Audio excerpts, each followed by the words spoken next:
You're listening to the Tomorrow Society podcast. I'm your host, Dan Heaton, and my guest today is Ryan Ritchey, who is the director, editor, and producer of the movie After the Fair, the legacy of the 1964-65 New York World's Fair. And I think Ryan and I had a really good conversation. We talk a lot about his movie, which delves into what happened to a lot of the exhibits and pavilions from the 1964 World's Fair after the fair was over. And there's connections to St. Louis. Things went all over the country. And we also get into the connections to EPCOT Center from the World's Fair and what led Disney to build such an amazing park. And I think it's a great conversation. Ryan has a lot of interesting things to say about Disney and particularly about the World's Fair and why it's still important. So let's get right into it. Here's my conversation with Ryan Ritchey. I hope you enjoy it. All right. Well, my guest today on the podcast is Ryan Ritchey, who is the director, editor, and producer of the documentary After the Fair, the legacy of the 1964-65 World's Fair. Ryan, it's great to have you on the show. Thanks, Dan. It's a pleasure to be here. Well, excellent. So I really enjoyed this documentary. I find myself, I know the World's Fair and obviously the Disney connection, but I did not know very much at all. So as a starting point, tell me, how did you get involved in being this engaged in the World's Fair? Well, for me, it was definitely the Disney connection. Growing up, my family, we would go to Florida, go to Walt Disney World for a vacation, and my favorite theme park was Epcot, or more appropriately, Epcot Center at that time. And as I got older, I learned more about some of the inspirations for Epcot, and I kept hearing these murmurs about a World's Fair and how it was sort of based on the concept of a World's Fair. And so about almost 5 years ago now, I finally decided to sort of, do something with this knowledge and started to research more of the connection. So it really was the Disney connection, the connection I had to Epcot, which sent me down this path of doing the documentary on the 64-65 World's Fair. Well, great. Yeah, it's interesting. I found that there are, both you and I are too young to have gone to the fair, but there are so many people that are adults now that have such a connection to Epcot Center especially from the early 80s. Why do you think, what is it for you, or maybe what do you think why people connected so strongly with that original Epcot Center? Well, I think what you had was sort of the same spirit as the fair in the sense that Epcot Center took a very optimistic look at the future. And specifically, if you think about the future 50 years into the future, and what I like to say is I don't feel like today people necessarily think about the future as much as they did or as positively as they did in the past. So I think for a lot of people, Horizons was the ride for me that embodied all of Epcot Center, but Epcot Center in general, I think was a chance for a new generation to have that same experience of seeing that optimism and really seeing a dazzling path and future ahead of us. Well, there's a lot to unpack from that answer. So I'm going to start with asking about Horizons. Okay. So here's my question. Horizons, greatest Epcot attraction or greatest theme park attraction of all time? Oh, greatest theme park attraction. I really, for me, I just think the combination of, the ride mechanism moving laterally through the attraction, the fact that you go around a turn and hear these huge screens, those screens in the Omni theaters, which were just gigantic and I believe, were the world's largest at the time. And, it was just so awe-inspiring to go through there and at every step of the way, there was something amazing. And the fact that you went under the sea for the sea portion, and you were in space for a lot of it. So I just can't think of an attraction at Disney or elsewhere that is so ambitious in what it attempts to cover, and that did it so well. You know, what's really interesting, too, is that going there as a kid, I mean, obviously reviewing it as a kid is different. Mm-hmm. Horizons was amazing, but what surprised me is, I mean, how much the staying power of that ride. Because you have people who never rode it, who are creating, interactive visual recreations in 3D of it. There's something about that ride that even different than things I love, like A World of Motion, which I love, or the original Universe of Energy. Something about that ride seems to transcend even that original EPCOT Center. And I really think it was the scope, the all enveloping nature of each scene. There was just so much going on in each scene in that attraction, and it really struck a nerve for a lot of people. And of course, there's a bit of a fare connection, as you know, the fact that we were following the family that had been part of the Carousel Progress, and of course, the Carousel Progress was a Disney attraction at the World's Fair. So I think all of that combined, and it just seemed incredible. But I remember at the time wondering, if it was just me. I thought, well, World of Motion, that's a pretty big ride. There's big scenes in it. And I think as a kid, I know Horizons was always number one for me, but I think now as an adult, and it's not just rose-colored glasses, because I've seen enough ride-throughs of the other Epcot Center attractions too, but now as an adult, I feel like it's more obvious to me just how far above the other attractions Horizons was. Right, and that's kind of what I was getting at, in that I still love some of the other early attractions, but if I look at them from the perspective of not being an 8-year-old who went there and things like that, I can say, okay, I can see where it is. This one's a little tougher, but I could totally just veer us off course here and talk about Horizons and Epcot the whole time. But I did bring you on to talk about your movie. And there's one thing I wanted to pinpoint that you talked about in terms of optimism and the World's Fairs. And obviously this was a big part of Tomorrowland, the movie that came out this summer. Mm-hmm. And do you think, I mean, just to nail into that more, is it possible, because, again, talking a bit about Epcot, have we just lost that, or is it just the difference in how corporations function? It just seems like the tone that you see at the World's Fair is considered so dated, yet it still connects with us so much. So is it still something that's relevant beyond to people like us? Well, again, I think it's that sense of optimism that even from 50 years ago still speaks to a future that we haven't reached yet. And if you think about a World's Fair today, there are still World Expos. There's one going on this year in Milan, but they're very practical. This year's theme has a lot to do with agriculture and food and feeding the planet. All very important, but very sober. And I think with the World's Fair, the 64-65 World's Fair, and again, same thing with Epcot Center, you saw this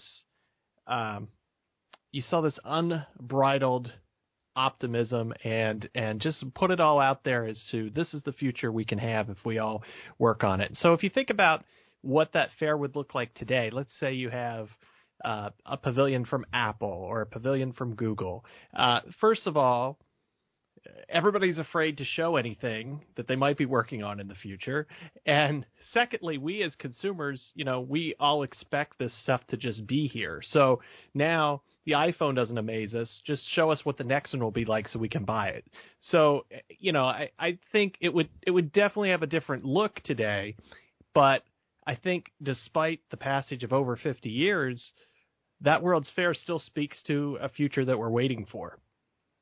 Right, and I mean, you see those pavilions, and they're still stunning to see now. It's not like you look at them and say, oh my gosh, look at what we were doing. They're amazing. If they put a pavilion like that into, theoretically into Epcot or anywhere, I'd be stunned by it. So I get what you're saying in that while with the technology we have kind of a different relationship to it, there are still a lot of things that, there are still ride systems that aren't that much more advanced than what there were then. And that may speak to just where we've gone with our technological focus. But that's interesting. And you mentioned the vibrancy of it, not being so cold. And that's something I really noticed, because I didn't expect to see so much video within your movie.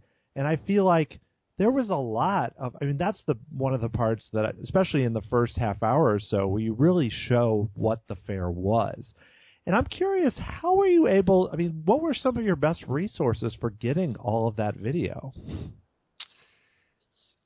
Well, the technology from the fair helped in some sense.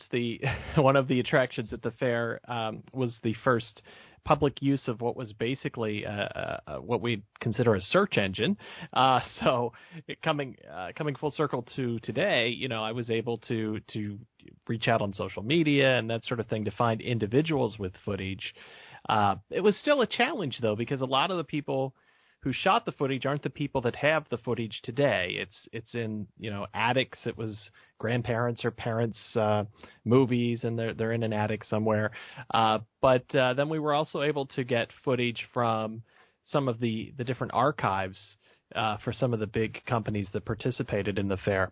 And it was interesting to reach out to them, because for some companies, the folks working there today, they didn't even know that the company had been at the fair. They weren't familiar with this history at all. And for others, they're well aware of it and still celebrate it. And it was exciting to see Disney really acknowledge and celebrate and mention the connections to the World's Fair over the last year and a half, because other than, there's a plaque at Disneyland mentioning about It's a Small World coming from the World's Fair, for a long time there, it's almost seemed like they were trying to keep that a secret, that it would somehow, ruin the magic to know that these attractions actually weren't born in Disneyland, and that they came from the fair in New York. So there's a lot of footage out there. There's probably a lot more in people's attics, but it was very exciting to see how many people were willing to share their footage with us. Yeah, I can imagine getting the permissions had to be another level of craziness beyond the footage. That's a really interesting point there. So, given this fact of how much involved it was, how long did you spend on this project? Well, when I started, I declared to my wife that this would probably be a 6-month project, and we went just a little over 4 years on the World's Fair project. Now, yeah, that wasn't full time 4 years, but still, it was a significant chunk of time over 4 years. I would have actually guessed higher. I think I told my wife, I said, they probably spent 10 years on this, because I figured you probably weren't doing it full time, because unless you had some sizable independent wealth, you have to do other things. But that's actually pretty impressive, the fact that you were able to put together the documentary from so many different sources in that amount of time, especially if it wasn't full time. So that's not as much as I thought.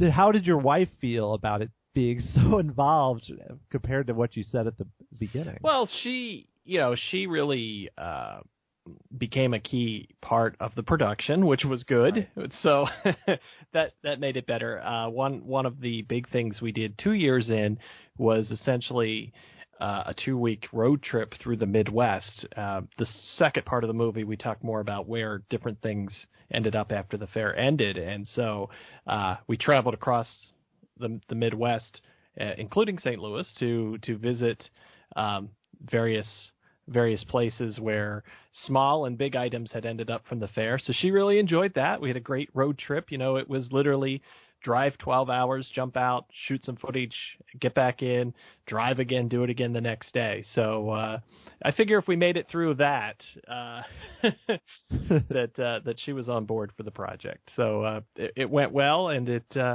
it took longer than expected at the beginning, but well worth it. So I wanted to ask you about that road trip, because that sounds very epic. But did you have it all planned out? Like, basically you had your route and the map and you knew where you were going? Or did certain things you found kind of lead you in different ways during that trip? Like, how structured was it? Well, that trip was fairly structured because we had to set up interviews along the way, and so we had to make sure we got from point A to point B by 6:00 on Tuesday to meet someone to shoot an interview, and then boom, go to the next place. But when we were doing the interviews for the project, separate from that road trip, each person we'd interview would say, well, you need to talk to this person, and you need to talk to that person, and so it would take us off in all these different paths. When we interviewed Rolly Crump, Imagineer Rolly Crump for the movie, he's the one that led us to Bob Gurr. He said, well, gee, you really need to talk to Bob. And I didn't know exactly who he was talking about, but he's like, here's his number, see what he's doing today. And he actually called him, and we went over, and next thing you know, I'm there shooting an interview with Bob Gurr. So everyone was very supportive, and even though the road trip was very structured, the interview portion often would lead us off in a lot of different directions. And, at some point the challenge became, well, when do you have enough? When do you say that's enough and you start working with what you have to make the movie?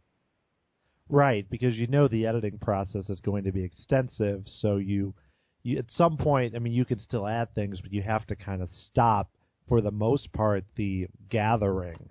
So I assume that has to be a challenge. And I was really happy to see so much material from Rolly Crump, especially the Tower of the Four Winds, which is a story that I've heard before but love, and Marty Sklar and Bob Gurr. And also, you had several filmmakers involved, Jon Favreau and Barry Sonnenfeld. How did you get the connections to talk to them? Well, I wish there was some secret sauce I had for connecting with these folks, but honestly, it was a matter of asking. I believe the Jon Favreau thing started with reaching out to him on Twitter. He was very excited about it because, it was one of those things that when we were shooting the interview, he said, I really love talking about this because I don't get to talk about it too much. He wasn't really promoting a movie at that time. We talked to him right about the time Iron Man 3 was coming out, which he didn't direct that one. But and the same thing with Barry Sonnenfeld, who directed Men in Black. He really had a great affection for the fair, and those guys, it didn't take a lot of arm twisting, surprisingly, to get them to participate. Well, I'm guessing, I have no idea of knowing this, that when people are trying to get interviews with both of them, that isn't generally what they're getting requested for, and this is not against what you're doing. It actually speaks to why it's unique, is that they're probably not getting asked every day to come and talk about the World's Fair connections in Iron Man 2 or something. Exactly. I think there was some variety there, and, again, the fact that both of them have these connections. In the movie, John mentions he was born after the fair, but he grew up basically overlooking the fairgrounds. So that's why he was so interested in bringing some of that back to life, although to destroy it in Iron Man 2 with the setup for the Stark Expo. And Barry Sonnenfeld mentions, he went there practically every weekend of the fair. So I think you're right. I think they were really excited to talk about something that was off the beaten path a little bit, but of great interest to them.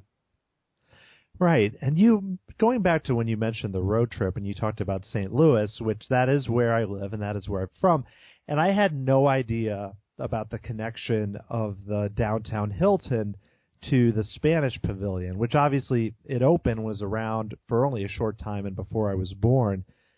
But that is a fascinating story because I saw the photo and thought, where is that? What is that building? And then it totally sunk in. But you had an interesting story that I don't believe was in the movie about trying to find the Queen at the Hilton. And I'd love for you to kind of give a brief description of what happened there. Sure. Well, at the fair, outside the Spanish Pavilion, there was a statue of Queen Isabella. It was about 10 feet tall and in bronze. And basically, the story was that this statue had moved to St. Louis along with the pavilion. And, of course, when we went there about 3 years ago, the building had long been a hotel since the late 60s, I believe, or 70s. At any rate, we were told, well, the Queen's still there. You just have to ask someone to talk to the Queen. And I thought, okay, this is this is crazy. So we went there, and there was a gentleman, I believe, on the maintenance crew. They knew we were coming to shoot in the lobby and everything, and we said, and we were told to ask to see the Queen, and so he took us over to this little like alcove area, opened the door, and back in this closet was the statue of the Queen.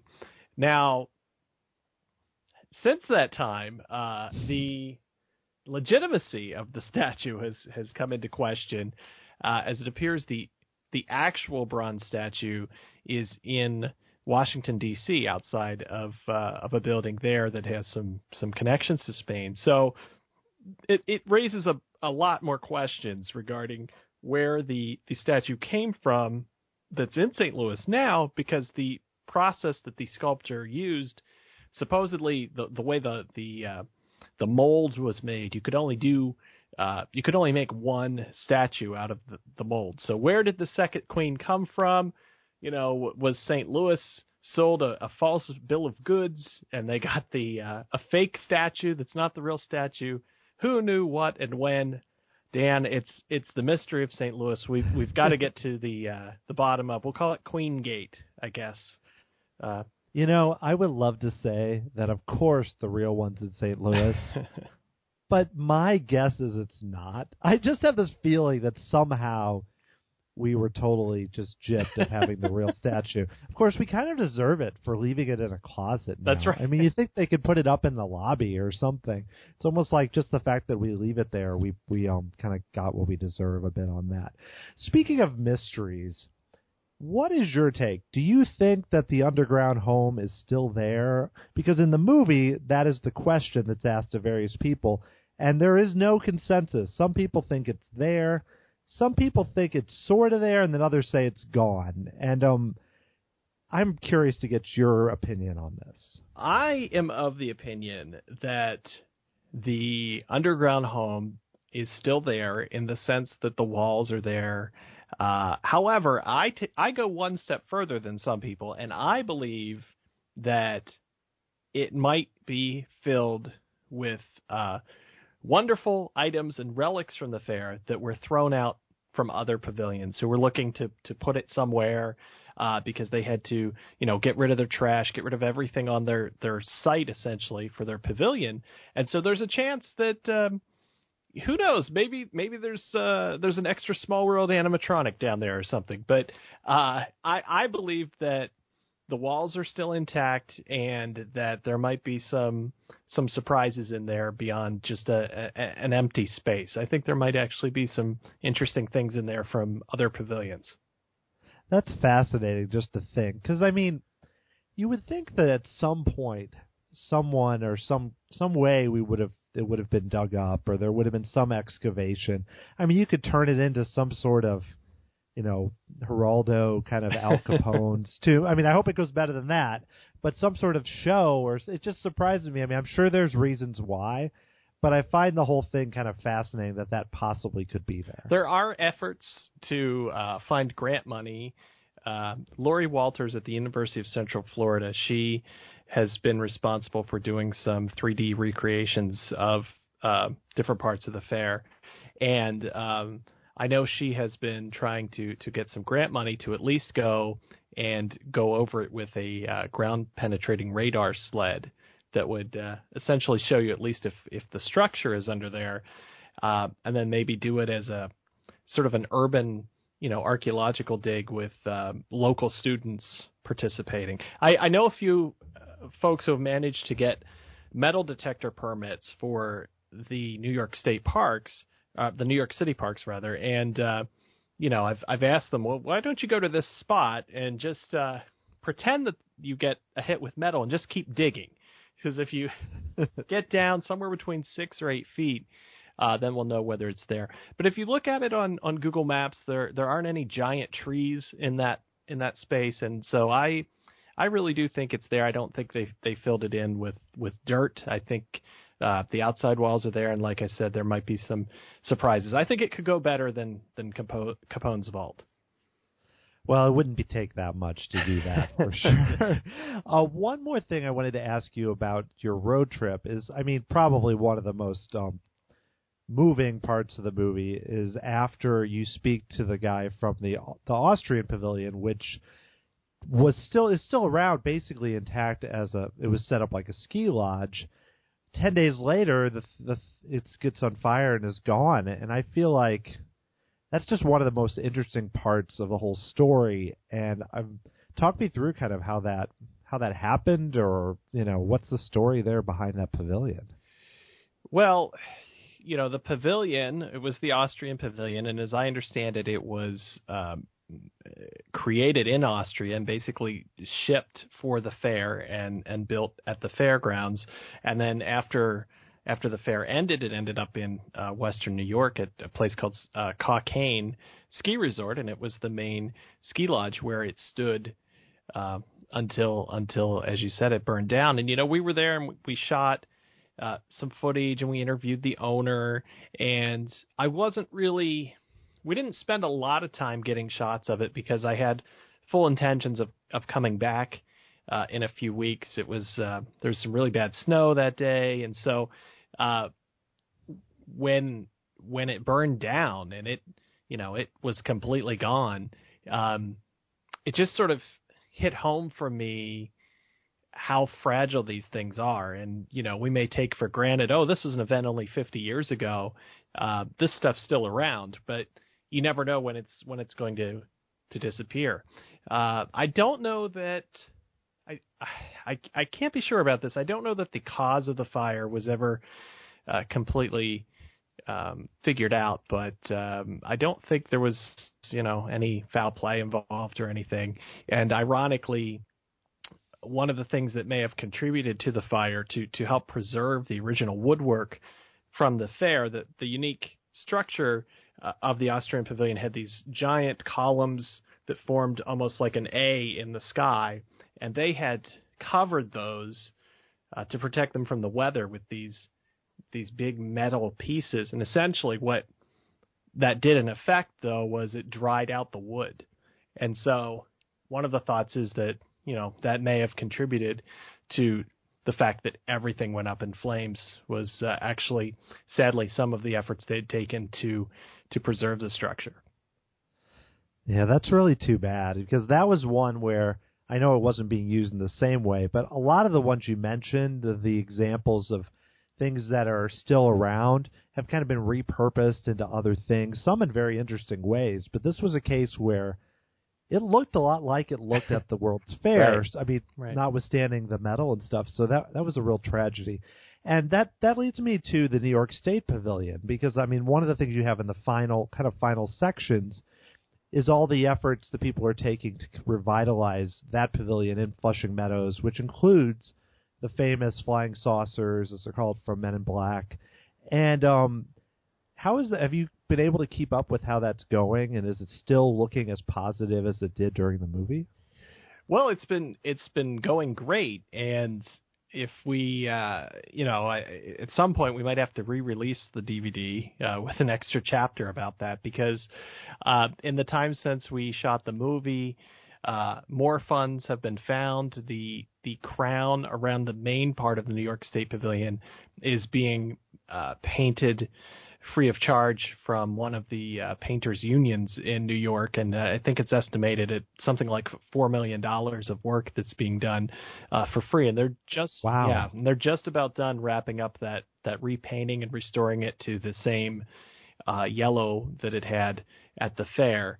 And I believe next they're going to work on the structure and the stabilization of the towers with some money that's been appropriated for that. So, it's the most it's the most positive news that pavilion has had in 50 years. So it's exciting, and it's it was neat to meet the guys and gals who went out there and were painting it themselves long before the 50th anniversary came around, and us, young whippersnappers doing the movie, they were out there and dedicated to it. So it's really exciting to see it pay off and to see that pavilion coming back to life.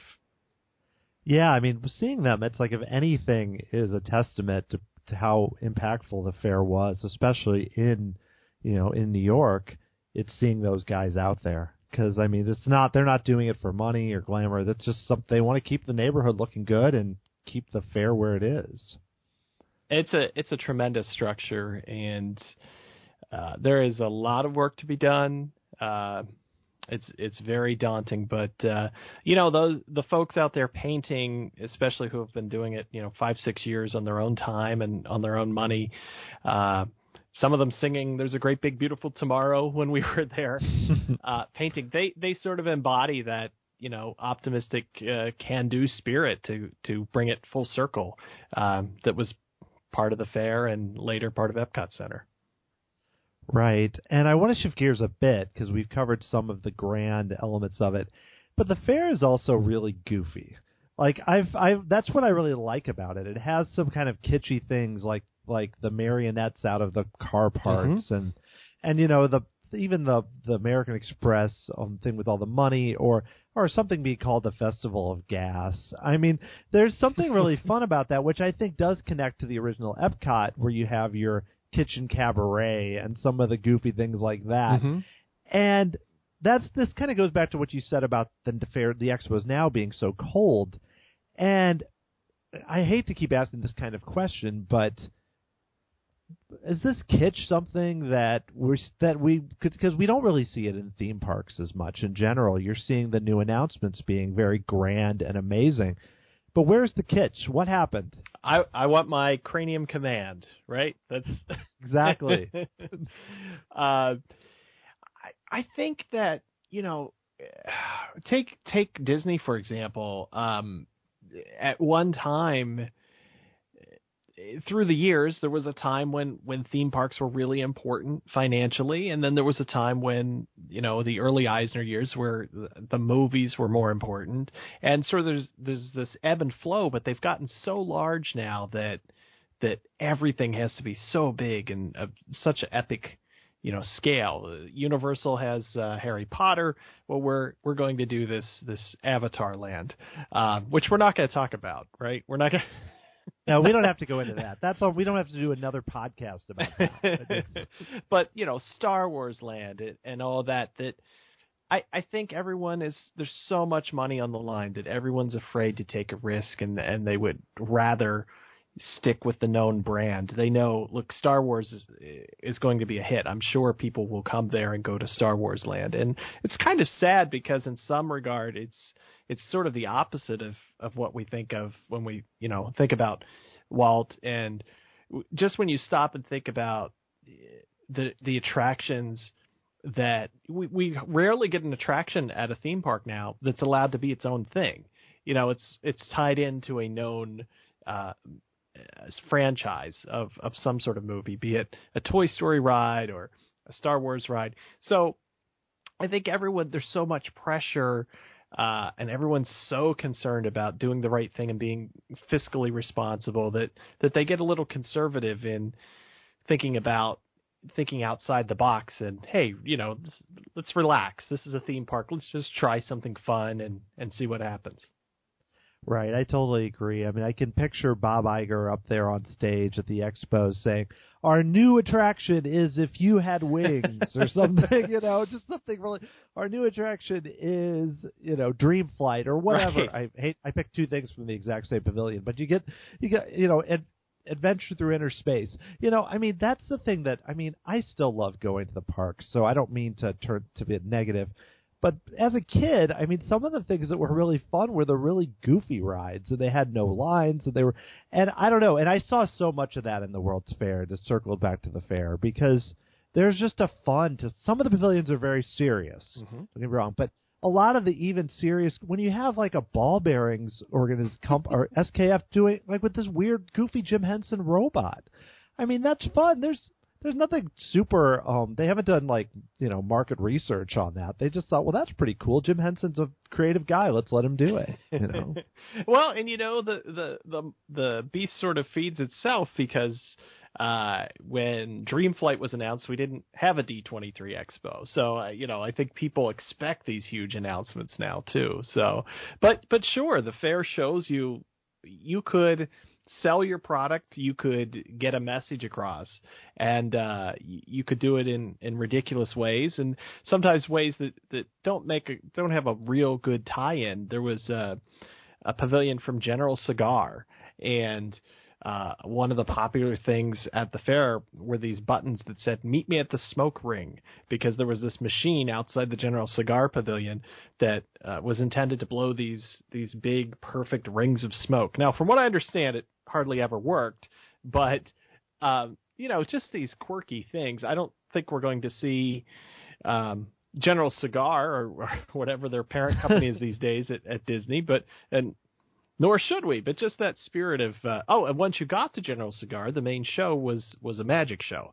So what that has to do with cigars, I don't know. But, you could have fun and still get your message across and leave people smiling and optimistic about the future. If I go to a Star Wars theme park, I'm going there, to a Star Wars land, I'm going there and I know more or less what to expect. There are expectations I have, and it's just a matter of whether it meets those. If I go into Body Wars, I don't have any expectations. Right, except for feeling a little bit sick afterwards. Exactly. What was it about that ride? And on a related note, because they don't have the IP, this connects to the fair, so I'm not totally going off on a Disney tangent. How do they fix that last scene in the Carousel of Progress? What do they do to make people not laugh at the? I mean, it's it's kitschy. I'll give it that. But what can they do to fix that? I'm disappointed that I really thought when the Tomorrowland movie came out, I really thought that was going to be the point where the money and resources were put into the Carousel of Progress. There were reports about filming there. I understand there are some deleted scenes that are on the Blu-ray, or will be.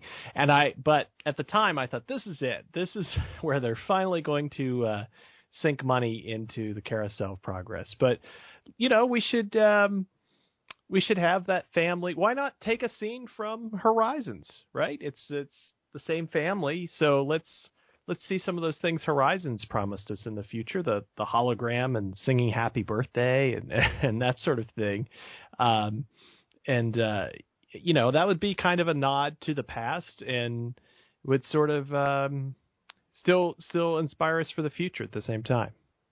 Oh, I would love that, and there is something to be said of, I mean, I know they did it, they brought back the original Tiki Room, so they do think about this sometimes, for getting obsessive Disney fans, and I include myself in this group, I'm not being negative, on your side, and doing something like that, which probably wouldn't, I mean, if you didn't go crazy, it wouldn't cost a ton, people would go insane. But of course, then they might complain about it, but still, it would be amazing. But I also thought, and the Tomorrowland, I thought even more than just for Carousel of Progress, which I was disappointed the scenes weren't in the movie, but I thought that might even help to revitalize some of Tomorrowland that's with Stitch's Great Escape and some of those areas that are a little stale. Now, granted, it's hard to say what they would have done, but if that had been big, I think they would have done more with Tomorrowland, but the land, not the movie. But it's too bad on that end, but I did really like what they did with the fair at the start of that movie. I only wish there was more of it, but it was great to see. And I know it must have been, I don't know, 6 or 7 years ago now, I had a chance to talk to an Imagineer, and I sort of brought up the Carousel Progress. And I know at that time, his reaction, it seemed like it must be one of those projects that's always sort of bubbling right under the surface, and no one quite is ready to throw the switch or give the green light on plans, because I think throughout the years, for a long, long time now, there have been different plans of what to do there. And I think a Horizons tie-in, you take care of not having to change it every 10 years as it becomes outdated. As wonderful as that high definition TV at the end looks, could still manage to lose it. And when you think about all the things at Disney, anytime you put something new in, someone's upset. And I think replacing the very last scene of the Carousel Progress is probably the least upsetting thing you could do for most Disney folks, unless it's getting rid of Stitch, but that's another discussion. Yeah, it's almost, that is true, because I don't get the impression, because I still love the attraction, I don't make it sound like I don't, but doing something with that, and it wouldn't have to be, I mean, I don't know what things cost, so I'm saying it would cost nothing. It would probably cost more than I expect. But doing something like that, again, though, it's that same issue we talked about, where you can't really present it as, you can kind of slide it in there, but you're not presenting it on the big screen with special concept art and going super crazy. Though there's probably a way to sell it that way, but it's a bit tougher now with Tomorrowland not succeeding. But I do want to ask you one more question about your movie, which, what were there some, like you probably were editing it down and had a lot more footage than you could put in the movie, and I know a lot of that's on the DVD, but what was the deleted scene that was the toughest for you to cut? Like the one where you cut it and thought, I really wish that was in the movie. Well, the first one that comes to mind, you know, the Austrian Pavilion burning was very sad, and there was another item from the fair that we lost, and I made the decision not to include this thing because it actually predated the fair and just happened to be part of the fair, and that was the HMS Bounty, which was a ship that was built originally for, I believe, the original mutiny on the Bounty, and it was the tall ship that actually sadly sank during a hurricane a few years ago, and we were scheduled to meet with those folks and do a shoot on that boat. I believe it was like 3 or 4 weeks after tragically the boat sank and some of the members of the crew were killed. But it just felt like too much, and you know, I didn't want this to become a real downer. We wanted to have a little bit of some emotional roller coaster to it, but you know, I wanted to really focus on the positive legacy of the fair and you know, give people a flavor of what the fair was like. But that was a tough one to leave out. Oh, I'm sure. I mean, having a boat, I mean, like that is something, I'm sure it would have been a great segment. But I understand why it wasn't included, especially given that it was, people died. Well, and beyond that, you know, the Disney connection, there's a fair amount of Disney in the movie, but I really had to rein it in. At one point, it seemed like it was going to be, you know, 2 hours. It was Disney at the Fair Part 2, so to speak, if folks are familiar with the original Disneyland episode about the fair. But, you know, I could just keep putting more and more stuff from Rolly and Bob and Marty in there. It was great meeting those guys, and, you know, it was great hearing some of the behind-the-scenes stuff about what went into making those attractions. Yeah, I mean, you got 3 of the people that, like, you know, there are so many podcasts out there, but when those 3 guys show up on some of the shows that I listen to, I will listen to it all. I mean, they're some of the best ambassadors for the park, and especially for Walt's legacy. So, and I mean, even here, I could ask you just probably a few hours just about talking to those guys, but I'm trying to rein myself in a little just because I feel like I really liked seeing that much, but there's so much more to it. Mm-hmm.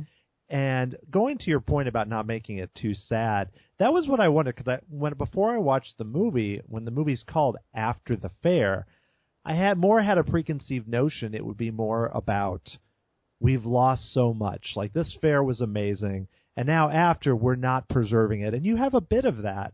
But that's what really impressed me, was how many things, and just how much of a legacy through the people you talk to, I mean, are still around. You know, it's not about... the legacy of the fair isn't really about the physical objects. It's about the people who attended the fair and maybe made career choices, you know, got interested in science. The one Imagineer, and I can't think of his name right now, Tom Fitzgerald. Tom Fitzgerald actually became interested in Disney and becoming an Imagineer because he attended that fair and saw the attractions at the World's Fair that Disney put together. So the legacy lives on in the people, the the influences the fair had on the people, and then also technology, the fact that you were seeing things like the grandfather of Skype and the grandfather of Google and color television and all of this stuff for the first time that we take for granted today. So beyond the physical structures, it's really the ideas, the ideals of the fair, and the way it affected the people that attended it. That's what lives on. That's the true legacy of the fair. Well, I don't think there's a better place to stop talking about the movie right there, because I think you summarized the fair and your film about as well as you can. I did want to ask you about something that looks like you're working on right now. Could you talk a little about your current project that you're working on? The next documentary that we're working on right now is called More Than a Lark, and it's about Willow Grove Park, which was an amusement park outside of Philadelphia, and it was one of the largest amusement parks in the country, and basically, no one really knows about its existence. The people who went there have very vivid memories, so in that sense, it's similar to the fair project. And younger folks, now there's a mall sitting on the previous site of Willow Grove, and that's an interesting story, and it's interesting to see how the birth of the mega theme parks, Disney, and also things like Six Flags, how those contributed to the downfall of the park. And there are some Disney connections, and there'll be some Disney connections in that movie as well. So stay tuned. Great. How far along are you on the project? Right now, we are in the early stages of production. We've shot some interviews. This is the time when we're collecting archival film, which is more of a challenge on this project. Frankly, people went there to have fun for the day, and the fact that it had been there 80 years, it wasn't like the World's Fair where it felt like, hey, this is going to be gone in a year. I want to, get footage of this to preserve it. So that's one of the challenges. But right now we're shooting interviews and gathering footage, and we should have the final product together. I'm not going to say 6 months, but the summer of 2016 is the goal to finish that project. Great. We'll be on the lookout for that. And well, Ryan, I want to thank you so much for coming and talking about After the Fair. And where can people learn about the movie or connect with you out in the world of the internet? The best place to go, you can head to worldsfairmovie.com. That's where you can find more information about the movie and find links for me. I'm on Twitter. My personal account's Ryan Ritchey, and or you can follow the fair on Twitter as well at After the Fair. Great. Well, I would highly recommend that you see this movie, and not just because Ryan was kind enough to come on the show. It is really interesting for Disney fans, but I think that even if you're not super obsessive about Disney, I think you could find a lot to like. So, Ryan, thanks a lot for coming. Thank you, Dan. It's been a pleasure. Okay, well, I'd like to thank Ryan for being on the show. I think it was a really interesting conversation about his documentary and about EPCOT and other things. If you'd like to pick up a copy of After the Fair, you can go to worldsfairmovie.com. I know the DVD has a lot of great footage. You can also go to morethan.alark.com to find out about his upcoming documentary about Willow Grove Park. If you'd like to learn more about this show, you can obviously go to tomorrowsociety.com, follow me on Twitter at tomorrowsoc, or like the page on Facebook. You can also subscribe to this podcast through iTunes or leave a rating or review to help the show get bigger. And thanks so much for joining us, and I'll talk to you again soon.